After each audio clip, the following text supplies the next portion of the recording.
que o TP voltou, eu posso parar de rolar. Profissional é outra coisa. E vamos entrar na primeira pauta.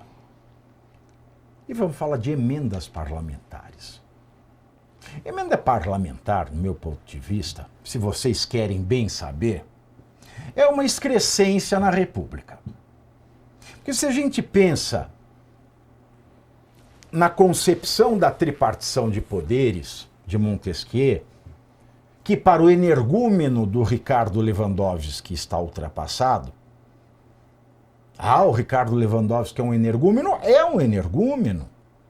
Mas ele era ministro do STF. Tudo bem. Desde que Lula assumiu a presidência em 2003, ele inaugurou a era dos mentecaptos do Supremo. E tirou a supremacia de um tribunal constitucional para transformá-lo em um conglomerado onde bestas quadradas tomam decisões em mesas redondas. Então, o Lewandowski é um energúmeno. Mas ele é professor da USP. Energúmeno. Vocês não sabem a politicalha que é, hoje em dia, já faz algum tempo, para ser aprovado professor lá. O que conta é o QI. E não é o QI neuronal, é o que indica, o famoso que indica, o famoso pistolão. Então, muito embora o energúmeno tenha dito que a teoria da tripartição dos poderes de Montesquieu esteja superada, e a não ser que nós que estudamos sejamos retardados e o energúmeno tenha razão, ela esteja, mas caso contrário ela não está, quando a gente pensa na tripartição de poderes, a emenda parlamentar é uma excrescência, uma vez que quem deve lidar com a administração de valores para políticas públicas é o Poder Executivo e só o Poder Executivo. Porque dar emenda ao parlamentar, ao legislador, e dar esse valor financeiro a ele, transforma a atividade legislativa em primeiro lugar. Transforma uma legislatura em uma perpétua campanha para a reeleição. O sujeito ele não está preocupado em legislar. Porque um Estado, senhores, e muito se falou em golpe de Estado desde o 8 de janeiro. Tentativa de golpe aqui, tentativa de golpe. Porque tentaram matar o Alexandre. Mas o Alexandre é o Estado? Não. Tentaram matar o Lula. O Lula é Estado? Não. Só foi Estado de embriaguez. Tentaram matar o Alckmin. O Alckmin é Estado? Não, só foi Estado de vergonha. Estado de frouxidão. Mas tentar matar é um crime. É, claro, é tentativa de homicídio, não é golpe de Estado. Mas tentou matar? Não. Teve um planejamento, mas ninguém viu esse planejamento. O Alexandre falou, mostrou o plano, ficou tudo muito fluido nisso. E ninguém parou para explicar para o povo que Estado. E eu sempre gosto de usar a fórmula de um dos fundadores do PT, que se chama Dalmo de Abreu Dallari. Esse jurista já falecido, ele nos diz que Estado é igual território mais povo mais direito. Portanto, tão importante quanto o território nacional, tão importante quanto nós, o povo, we the people, tão valorizado nos Estados Unidos e nada valorizado por aqui, é o direito, a produção do direito. E é por isso que o legislativo deve ser sempre o mais representativo dos poderes e o mais poderoso entre os poderes para falar bem da verdade, porque é o mais popular. De maneira que desviar a função legislativa, entregando-lhes através de um poder menos representativo, que é o executivo, dinheiro, transforma a legislatura em eterna campanha de reeleição e condiciona a vontade popular, que é representada através dos seus deputados e senadores, transforma essa genuína vontade popular em negociatas com aquele que foi eleito presidente da República. Então começamos aqui com a questão das emendas, porque dos 119 milhões de reais em emendas que, segundo a Polícia Federal, foram indicadas pelo presidente do PL, Waldemar Costa Neto, cerca de 97 milhões foram enviadas na semana anterior ao limite para o envio de recursos federais antes das eleições municipais de 2024. Segundo informações do jornal O Globo, boa parte dos recursos foi destinada na tentativa de fortalecer candidatos do PL ou apoiados pelo PL naquela eleição. Quem também direcionou emendas sem mandato, além do Waldemar Costa Neto, foi o famigerado ex-presidente da Câmara, Eduardo Cunha, do Republicanos. Uma investigação também da Polícia Federal indicou que Eduardo Cunha empenhou recursos para municípios nos quais ele vem instalando emissoras de rádio, lá em Minas Gerais. Essas rádios fazem parte da estratégia de Eduardo Cunha para ele se tornar conhecido no estado, onde ele pretende concorrer a deputado federal neste ano de 2026, depois de décadas de atuação na política pelo estado do Rio de Janeiro. Os prefeitos que receberam o dinheiro destinado por Eduardo Cunha, que totalizam 6,1 milhões de reais, atribuiu a indicação das emendas a Eduardo Cunha. Aliás, a Polícia Federal interceptou mensagens entre Eduardo Cunha e uma servidora da Câmara, em que Cunha demonstra insatisfação com cidades mineiras. Em conversa com Mariângela Fialec Atuca, que é servidora da Câmara e apontada como operadora do esquema de manipulação de emendas parlamentares, o ex-deputado tenta resolver um impasse trocando a cidade beneficiada por uma emenda. Aspas. Boa tarde, desculpa, mas eu não aguento mais esses mineiros enrolados. Toca a de governador Valadares por essa, pois lá também criaram casos pedindo ofício, etc. É mais fácil trocar, fecho aspas.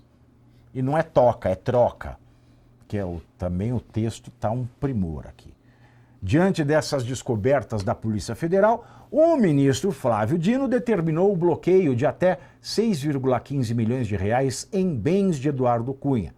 A decisão também suspendeu imediatamente a execução de todas as despesas públicas ligadas às emendas sob suspeita. Os investigadores também afirmaram ao STF que existem indícios de que a presidência da Câmara dos Deputados, comandada por Hugo Mota, tinha conhecimento dos desvios de recursos. Em um dos trechos do relatório da PF, afirma-se que tudo indica que Tuca contava com pleno aval da presidência da Casa para promover os desvios de emendas em favor de Eduardo Cunha. É tanta a barbaridade que nós falamos na semana passada da emenda que foi para um cantor no Ceará, Jonathan Esticado, que é sócio e empresariado pelo deputado Yuri do Paredão. Não contente com aquele show de 300 mil reais que nós dissemos na semana passada, o deputado federal Yuri do Paredão, do MD Bosta, solicitou o envio de 1,2 milhão de reais por meio da Comissão de Turismo para financiar a Expocrato 2026, evento que o próprio parlamentar atua na organização e que tem na programação o cantor Jonas Esticado, do qual ele é, como eu disse, empresário. Alguns dias, porém, depois, Yuri do Paredão deu para trás. Nesse meio tempo, as emendas patrocinadas pelo deputado passaram a ser objetos de apuração do TCU. Vale lembrar que Yuri do Paredão tem uma empresa de eventos que recebia valores apadrinhados por ele próprio.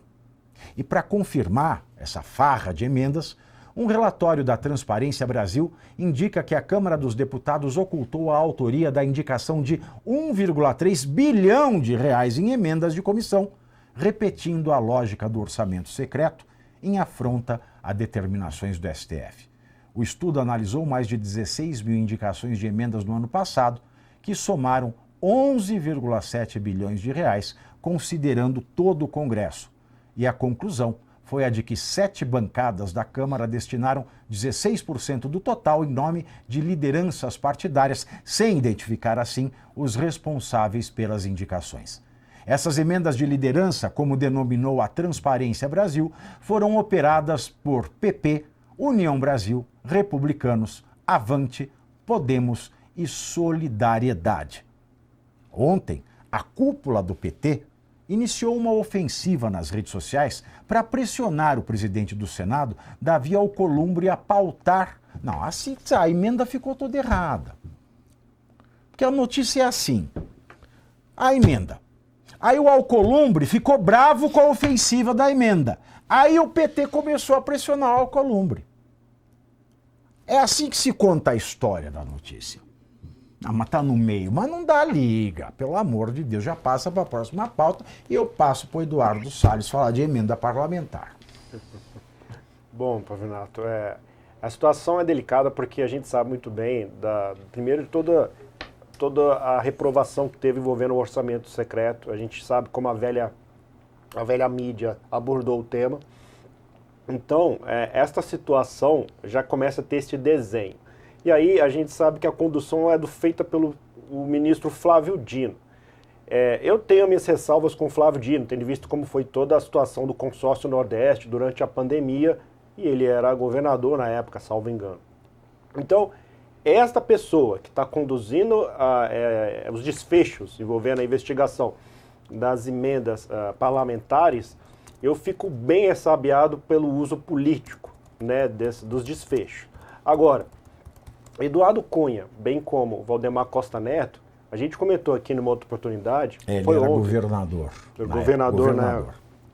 Então, o Valdemar Costa Neto, nós lembramos aqui ontem, o Pavinato lembrou, foi indultado junto com José Dirceu pela Dilma Rousseff. Então, as pessoas com esse histórico, perdão, as pessoas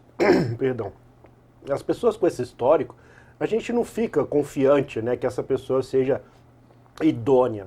Porém, não tem nada que comprove, né, diretamente até o momento, né, por isso que eu não cravo nada, não tem nada que comprove diretamente a vantagem financeira destinada tanto a Eduardo Cunha quanto ao Valdemar Costa Neto. E aí que entra o benefício da dúvida no eventual uso político, tendo em vista que a legenda é vinculada ao líder da pesquisa Flávio Bolsonaro, o senador Flávio Bolsonaro, a legenda do Valdemar Costa Neto, e o Eduardo Cunha, pelo que ele fez há 10 anos atrás, completa esse ano, 10 anos do impeachment.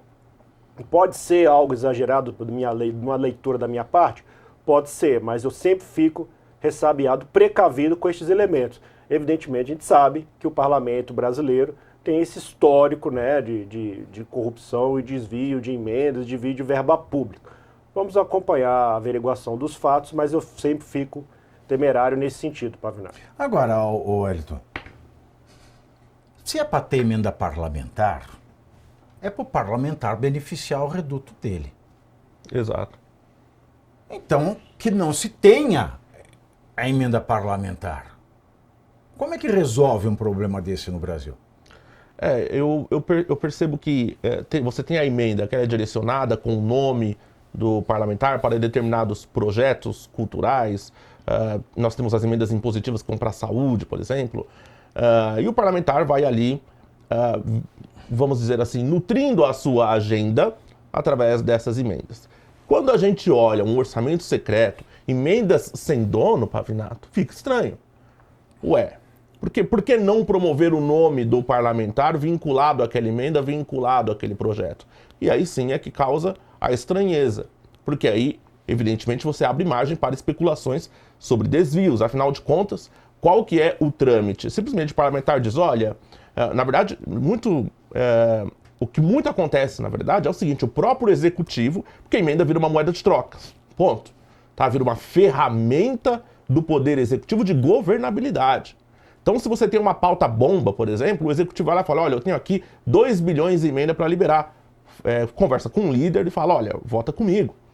E é assim que a gente vê excrescências e coisas prejudiciais à população sendo aprovadas, né? Pautas impopulares. Então vira uma moeda de troca para o poder executivo. E quando essa emenda, ou a emenda PIX, ou a emenda do orçamento secreto, ele diz, ó, essa aqui vai no secreto, hein? E o parlamentar fala, opa, então é Você só... vai na moita, vai na moita. É na moita. Vai na moita. É na moita. É. E é bom explicar para a população como que é esse trâmite, para eles entenderem. Ah, então como que acontece? Acontece no telefonema, na conversa. Você fala, campeão, aquela emenda lá sua, vai para onde? Ele diz, não, eu indico para esse projeto tal, para essa finalidade aqui. E aí a gente sabe como que acontece.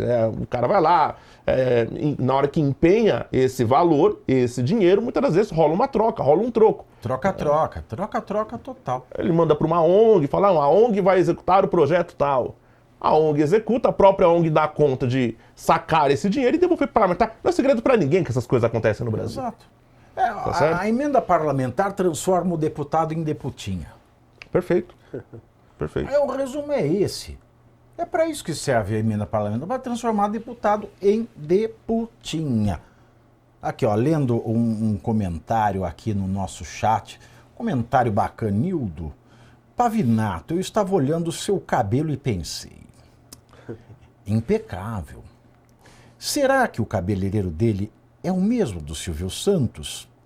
Pesquisei e vi uma foto sua com o Jassa. De fato, este cabelo é cortado pelo Jassa. Muito obrigado por reparar. Agora, meus queridos amigos,